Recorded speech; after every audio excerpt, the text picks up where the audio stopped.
Hello నమస్తే, welcome to time 24x7. మరి ఇవాళటి weather updates ఎలా ఉన్నాయో తెలుసుకుందాం. మండే ఎండలతో ఉక్కిరి బిక్కిరి అవుతున్న ఆంధ్రప్రదేశ్ ప్రజలకు ఉపశమనం కలగనుంది.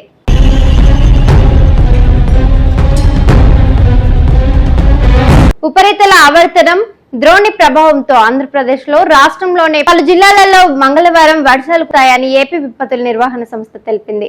మంగళవారం రోజున చూసినట్టయితే మార్చి 31వ తేదీన పిడుగులతో కూడిన వర్షాలు కురిసే అవకాశం ఉందని ఏపీ విపత్తుల నిర్వహణ సంస్థ ఎండి ప్రకాష్ జైన్ వెల్లడించారు.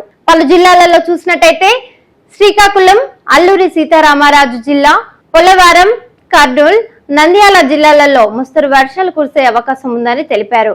అలాగే విజయనగరం, పర్వతపురం, మన్యం, విశాఖపట్నం, నెల్లూరు, అనంతపురం జిల్లాలలో తేలికపాటి వర్షాలు కురుస్తాయని అంచనా వేశారు.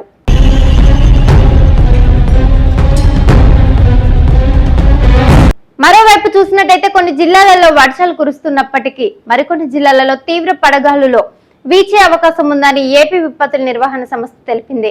రాష్ట్ర వ్యాప్తంగా 8 మండలాలలో మంగళవారం తీవ్ర వడగాలులు వీచే అవకాశం ఉన్నట్టు వెల్లడించింది. పర్వతపురం, మన్యం జిల్లాలలోని గరుగుబిల్లి, గుమ్మల లక్ష్మీపురం, జిఎంఎల్ వాసన, కొమరాడ, కురుపం, సీతానగరం మండలాలలో పాటుగా పోలవరం జిల్లాలలోని చిత్తూరు, కూనవరం మండలాలలో తీవ్ర వడగాలులు వీస్తాయని తెలిపింది. మరోవైపు చూసుకున్నట్టయితే రాష్ట్రంలోనే 13 మండలాలలో రేపు వడగాలులు వీచే అవకాశం ఉందని విపత్తుల నిర్వహణ సంస్థ తెలిపింది. విజయనగరం, పర్వతపురం, మన్యం, పోలవరం, తూర్పు గోదావరి, ఏలూరు జిల్లాలలోని మండలాల్లో వడగాలులు వీచే అవకాశం ఉందని హెచ్చరించింది.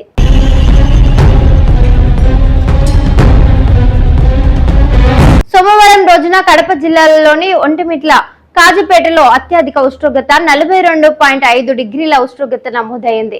కర్నూలు జిల్లాలలో లగ్ధగిరిలో 41.3 డిగ్రీల ఉష్ణోగ్రత నమోదైంది. విభిన్నమైన వాతావరణ పరిస్థితులు చూసుకున్నట్టయితే ఈ నేపథ్యంలో ప్రజలు అప్రమత్తంగా ఉండాలని విపత్తుల నిర్వహణ సంస్థ సూచించింది. తీవ్ర వడగాలుల సమయంలో శరీరం డిహైడ్రేషన్ కు గురి కాకుండా ముందస్తు జాగ్రత్తలు తీసుకోవాలని సూచించింది. ద్రవ పదార్థాలు ఎక్కువగా తీసుకోవడంతో పాటుగా ఎండ వేడిమి నుంచి రక్షణగా టోపీలు, గొడుగులు వెంట వేసుకొని వెళ్లాలని ఏపీ విపత్తుల నిర్వహణ సంస్థ సూచించింది.